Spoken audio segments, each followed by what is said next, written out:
Is denied అని చెప్పి మాట్లాడతాం. బట్ మీ లార్డ్స్ ఈడ జస్టిస్ని సప్రెస్ చేసిండ్రు.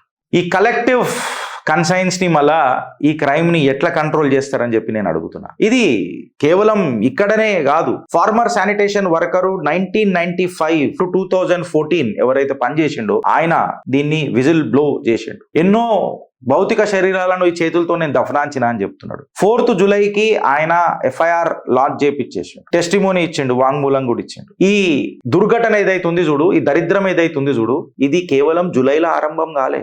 దీని ప్రారంభం కొన్ని దశాబ్దాల వారీగా జరుగుతుందట. ఇన్ఫాక్ట్ 2 దశాబ్దాలు అంటే 2 decades అంటే 20 సంవత్సరాల నుంచి జరుగుతున్న కాండ్ అంట. ఇది మహాకాండ్ ఇది. సో ఇలా court orders, gag orders, witness protections ఇవన్నీ వ్యవస్థ చూసుకుంటుందా? మళ్ళీ కాంగ్రెస్ దీనికి ఖతర్నాక్గా నిజంగా నిష్పక్షపాతంగా ప్రోబ్ చేయగలుగుతుందా?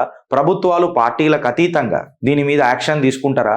ఎవరికైతే అన్యాయం జరిగిందో వాళ్ళకు న్యాయం కల్పిస్తారా? ధర్మం అయితే దూరం మాట, న్యాయం దొరికితే చాలని అంటున్నా.